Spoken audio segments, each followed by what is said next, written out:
La question d'aujourd'hui, Jésus est-il vraiment ressuscité?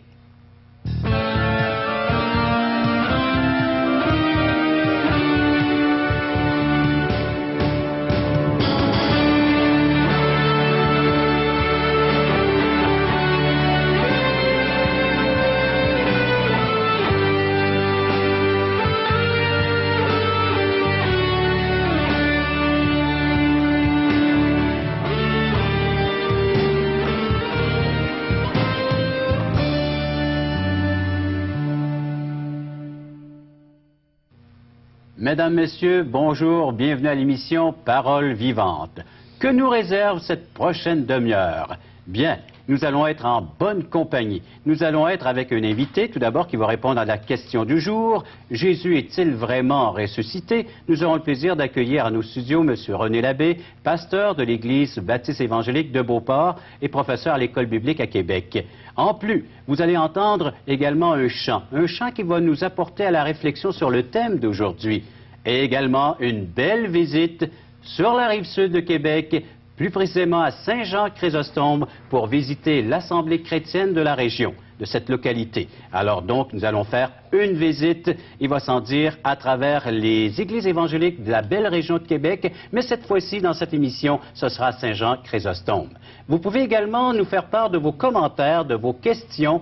Vous êtes invités, oui, à nous faire part de vos réactions suite à ce que vous entendez, à ce que vous voyez dans le cadre des émissions Paroles vivantes. Vous le faites par téléphone, 1-877-537-7647, 1-877-l'Espoir ou www.espoir.ca. Et par le fait même, vous pouvez nous faire la demande de certaines littératures qu'on offre tout à fait gratuitement. C'est un cadeau qu'on veut vous offrir. Entre autres, questions existentielles. Dieu existe-t-il? Et moi, qui suis-je? Alors, les réponses dans ce fascicule avec, il va sans dire, les références bibliques. Vous avez également un tract qui parle de l'espoir. Aujourd'hui, l'espoir, c'est Jésus seul. Ce sont des textes, uniquement des textes de la Bible. Alors, Bible en main, vous pouvez là aussi aller vérifier et faire ces lectures. Et si vous n'avez pas en votre possession une portion de la Bible, soit de l'Ancien ou du Nouveau Testament, nous vous offrons gratuitement un évangile de Jean. Évangile, bonne nouvelle, c'est ce que ça veut dire, l'évangile selon Jean, alors en rapport avec l'enseignement et la personne et l'œuvre du Seigneur Jésus-Christ. Je me tourne vers notre invité, M. Labbé. Comment allez-vous aborder, comment vas-tu aborder, René, cette prochaine question? Jésus est-il vraiment ressuscité? Notre mot-clé aujourd'hui, c'est cette notion de résurrection. La résurrection, est-ce qu'elle existe? Est-ce qu'elle est possible? Et Jésus, lui, est-il ressuscité? Je pense que c'est l'été présentement. Il y a des gens qui vont visiter toutes sortes de lieux importants. Beaucoup vont visiter des tombeaux. Oui. Ici, là, des grands maîtres de l'histoire ont passé, ont fait des enseignements, ils ont vécu, ils sont morts, et leur tombeau est plein encore. Alors, ils vont les visiter. J'ai eu le privilège, il y a quelques années, d'aller en Israël. La Terre Sainte. La Terre Sainte. Et j'ai été visiter aussi le tombeau, soi-disant, en tout cas, de Jésus-Christ. Et j'ai même pas été surpris. Il était vide. Ni déçu. Ni déçu, c'est exactement. J'ai appris que Jésus était non seulement mort, enseveli, mais il était ressuscité. Il était vivant. Et tu as bel et bien trouvé un sépulcre ou un tombeau vide. Vide. Et c'est la clé, le fondement du christianisme, la crédibilité du christianisme est attachée à la notion de la résurrection. Alors cet après-midi, aujourd'hui, on va prendre un temps pour regarder des évidences en ce qui concerne la résurrection de Jésus. Merci René. Bible en main, vous regardez, vous écoutez l'émission Parole vivante. Parole vivante vous invite à participer à l'un des nombreux merveilleux déjeuners de l'espoir.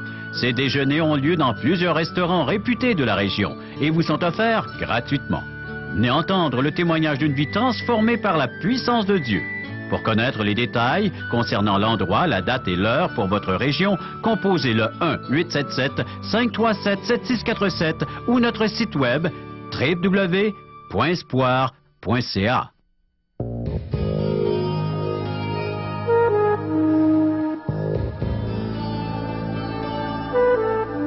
Nous en sommes, chers amis, au cœur de cette émission, c'est-à-dire l'heure de répondre à la grande question: Jésus a-t-il vraiment ressuscité? Est-il vivant encore aujourd'hui? René, C'est la question à laquelle on aimerait que tu y répondes. Oui. Bien, c'est une question importante, hein, la notion de la résurrection. En fait, tout le christianisme est basé, toute la crédibilité du christianisme est basée sur ce fait.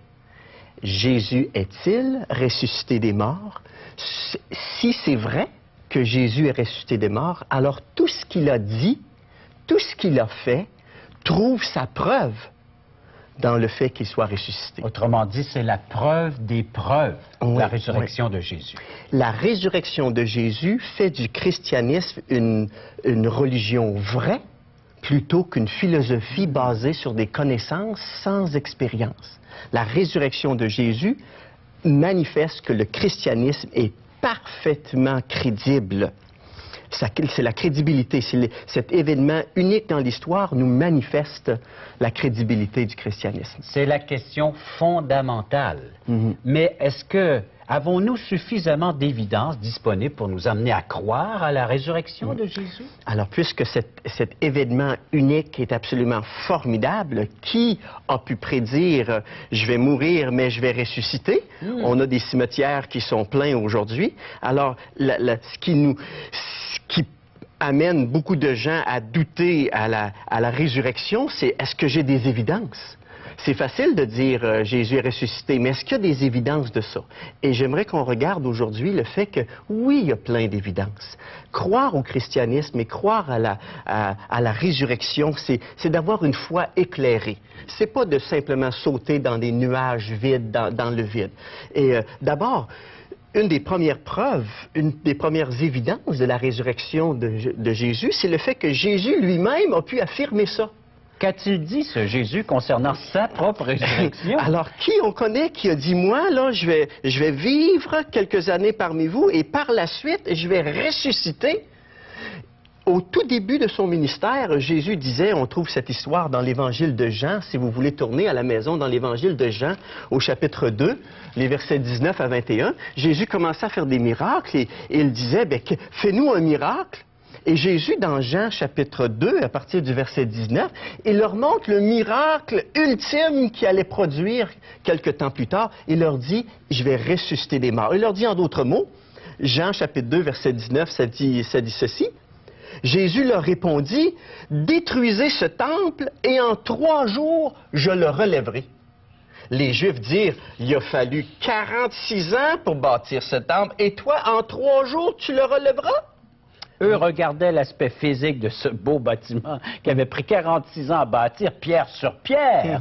Alors que Jésus, lui, prenait cette illustration-là pour dire, c'est mon corps qui va ressusciter. Le texte dit, mais il parlait du temple de son corps. C'est pourquoi, lorsqu'il fut ressuscité des morts, ses disciples se souvinrent qu'il avait dit cela et ils crurent à l'Écriture, et ils crurent à la parole.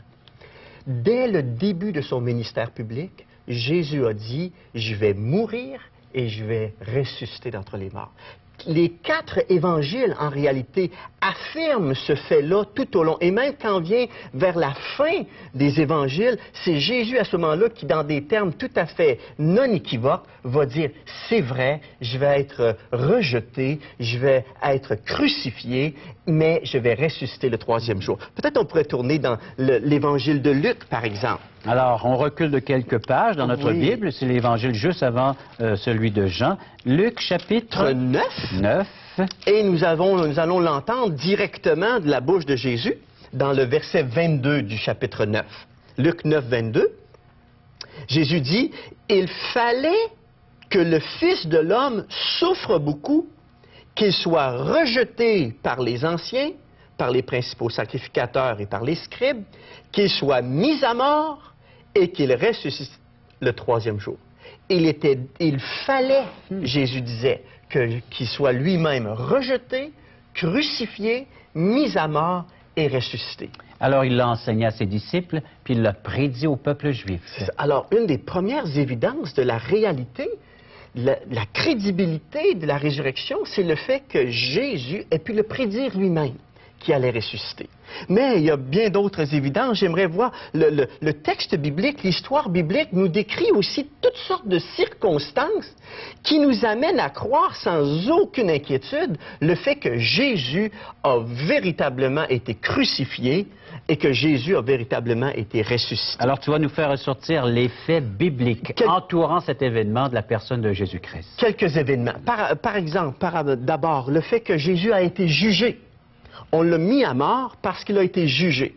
La Bible nous mentionne 5 dirigeants qui ont effectivement jugé Jésus. Il s'est promené d'une cour à une autre oui, cour de ça. justice. Quand on lit le passage de la Passion, on le voit transporté entre Anne, Caïphe, le Sanhédrin, Hérode, et ensuite avec Pilate, qui tous ensemble s'en lavent les mains, mais le résultat demeure le même. On le juge à ce qu'il soit mis à mort. Et il a été crucifié avec la méthode la plus cruelle, la méthode qui ne donnait pas d'excuses. Les gens qui étaient crucifiés, ils mouraient. La peine de mort de ce temps, la crucifixion. Et c'était une mort sûre.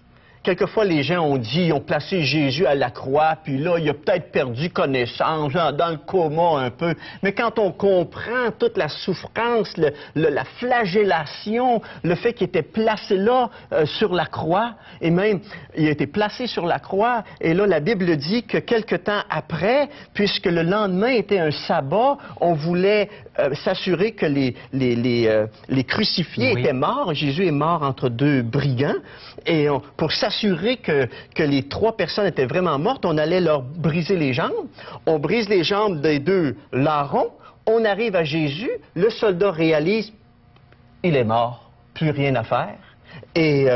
Mais pour s'assurer qu'il était vraiment mort, la Bible dit, il prend sa lance, il perce le côté, et de son côté coule de l'eau et du sang pour montrer que la mort... C'était son job, c'était son travail. Il devait aller vérifier si les personnes étaient vraiment mortes. Étaient vraiment mortes. Alors, il a vu qu'il était mort, il a percé son côté, et le fait que l'eau et le sang écoulaient, il était sûr à ce moment-là qu'il était bel et bien mort. Jésus est mort. Ça, c'est certain. Et même un des disciples, un peu en cachette, il s'appelle Joseph d'Arimathée, il veut prendre le corps de Jésus et l'ensevelir, alors il va voir les autorités. Les autorités vérifient encore.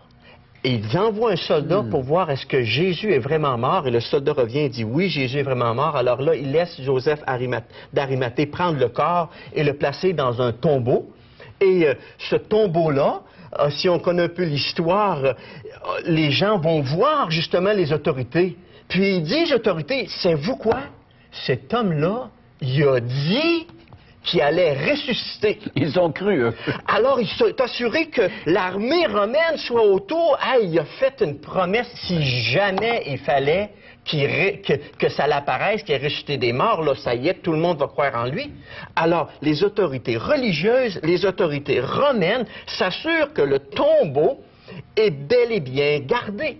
On met une garde romaine, on place une pierre. Ces pierres-là, ça pouvait peser 2 tonnes à peu près. On les roule. En tout cas, la pierre que j'ai vue auprès du tombeau est certainement à peu près ma grandeur. C'est épais. C'est pas quelques femmes d'ailleurs qui pouvaient le tourner. Non. Après, les femmes ont été se sont même posé la question. Ils ont dit qui va pouvoir nous tourner cette grande pierre. Cette pierre-là, parce qu'elle était immense, il nous est dit. Alors, l'armée romaine, les chefs religieux s'assurent qu'il est mort, qu'il est enseveli, puis qu'il ne sort pas de là. Et que les disciples puissent avoir l'idée de venir enlever le corps. C'est ça. Et ensuite prêcher qu'il est ressuscité. Alors que l'on sait que les disciples, quand Jésus a été pris, ils ont fui. Pierre allait même renier 3 fois de connaître son Seigneur. Alors, l'histoire nous rappelle que cette escorte romaine, cette pierre, le sceau de Rome qui est placé, tout ça, le sceau, la pierre est brisée au début du premier jour et le tombeau est vide. Le fait évident, c'est que le sceau est brisé, la pierre est roulée, et le corps n'est plus là. On retrouve ces bandes funéraires qui sont là, et les soldats romains qui sont là, ils sont épatés, ils ont vu cet éblouissement-là, et ils vont, eux, si quelqu'un les échappait, la mort les attendait. Alors les chefs religieux les rassurent en disant « Faites-vous-en pas, dis que ses amis sont venus le chercher. » De ne pas avoir manqué à leur garde. Hein? C'est ça. Mais qu'en disent les premiers témoins? Alors, justement, si les faits historiques nous montrent que Jésus est mort, enseveli, ressuscité, je pense aux premiers croyants, les premiers chrétiens.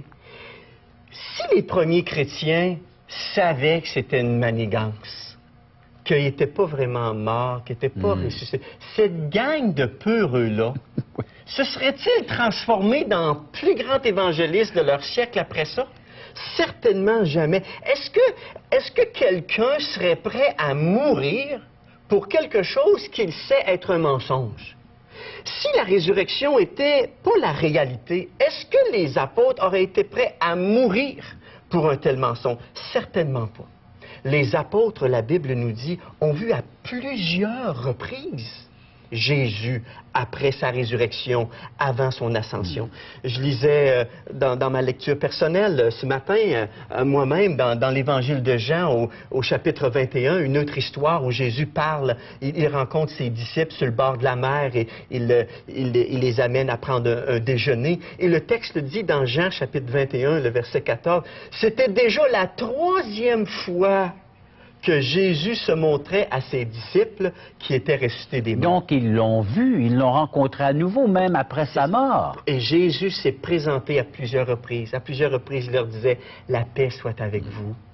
Et il leur disait « Oui, je suis mort, je suis revenu à la vie, je m'en vais vers le Père maintenant. » Et vous allez être ceux qui allez transmettre le message. Alors, il les réconfortait, puis il leur disait carrément, c'est vrai, regardez, les faits sont là devant vous. C'est ça. Il y a pas... Et en réalité, ça aurait été tellement facile au 1er siècle de prouver qu'il y avait eu fraude si vraiment Jésus n'avait pas été ressuscité. Les gens auraient pu le rattraper s'il n'était pas ressuscité. Les gens auraient pu trouver des gens qui auraient dénoncé cette situation-là. Mais non.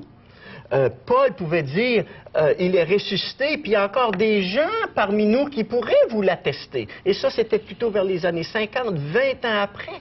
Il n'y avait aucune marque de fraude du fait que Jésus était bel et bien Et la Bible parle de plus de ressuscité. 500 témoins de sa résurrection. Qui l'ont vu à la fois. Alors, il ne s'agit pas là, de hypnose de 2-3 personnes qui auraient vu Jésus apparaître soudainement, mais Jésus s'est adressé à des foules de croyants, par exemple. Jésus n'est apparu qu'aux personnes qui avaient placé leur confiance en lui après sa résurrection. Et l'histoire, elle, que nous raconte-t-elle? À travers l'histoire, on peut voir les preuves qui soient littéraires, qui soient archéologiques, qui soient des témoins sincères, qui ont regardé les événements, qui ont sondé soit les Écritures ou l'histoire. Et les personnes sincères, je pense bien, les personnes qui sont neutres à la recherche, ne peut pas faire autre chose que te dire c'est un fait des mieux établis, la résurrection de Jésus. Je pense à un historien, par exemple, du nom de Thomas Arnold. Thomas Arnold, il est un auteur de l'histoire de Rome en 3 volumes et il était directeur du département d'histoire de l'université d'Oxford. Alors, c'est pas quelqu'un qui vient d'arriver sur la scène en histoire, c'est vraiment une sommité dans l'histoire puisqu'il était directeur du département d'histoire à Oxford University. Et il affirme, lui, ceci. Il dit « J'ai servi pendant des années à étudier les histoires des temps passés et à examiner le poids de leurs évidences. Il dit « Je ne connais aucun autre fait dans l'histoire de l'humanité qui soit prouvé par une meilleure ou plus complète évidence de toutes sortes que le grand signe que Dieu nous a donné, que Christ est mort et soit ressuscité des morts. » Un grand historien, quelqu'un qui a dit « J'ai fait des recherches partout, mais il y a un signe, il y a un événement historique qui est prouvé de façon formidable, c'est le fait que Jésus soit mort et qu'il soit ressuscité. » Mais pourquoi est-ce si important de croire en la résurrection de Jésus aujourd'hui? Voyez-vous, Jésus a mis l'emphase sur le fait qu'il fallait croire à la résurrection, parce que la résurrection a des effets sur nous. La Bible dit que si je ne crois pas à la résurrection, je ne peux pas avoir mes péchés pardonnés. Paul pouvait partager l'Évangile souvent. Et il partageait, par exemple, le résumé de l'Évangile dans l'Épître de Paul, bien entendu, aux Corinthiens, au chapitre 15. Et il partageait qu'est-ce que c'était l'Évangile. Si vous voulez tourner, mes amis, dans 1 Corinthiens, l'Épître de Paul aux Corinthiens au chapitre 15, les premiers versets nous expliquent l'Évangile. Et Paul dit ceci: « Je vous rappelle, frères, l'Évangile que je vous ai annoncé, que vous avez reçu, dans lequel vous avez persévéré, et par lequel vous êtes sauvés si vous le retenez dans les termes où je vous l'ai annoncé, autrement vous auriez cru en vain. Et je vous ai enseigné avant tout, comme je l'avais aussi reçu, que Christ est mort pour nos péchés selon les Écritures, qu'il a été enseveli, qu'il est ressuscité, et est ressuscité le troisième jour selon les Écritures. » Alors donc, croire en la résurrection de Jésus-Christ est nécessaire pour jouir maintenant des promesses et l'accomplissement envers le christianisme. Et jouir d'une relation avec Jésus. Parce que si Jésus est ressuscité, il est vivant.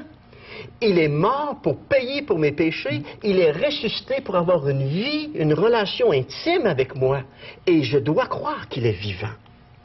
Alors donc, à nous de l'accueillir. Il est vivant, il se révèle, il se fait connaître à nous aujourd'hui. Alors les téléspectateurs peuvent l'accueillir encore aujourd'hui dans leur vie. Croire à la résurrection, c'est d'avoir une foi éclairée. C'est d'avoir une foi basée sur des preuves qui sont absolument inévitables. Et c'est croire dans quelque chose qui est nécessaire pour le ciel. Et un fait véridique, la résurrection de Christ. Paul disait, si Christ n'est pas ressuscité des morts, vous êtes encore dans vos péchés. Prenons un temps de réflexion suite à ce sujet que nous venons d'entendre.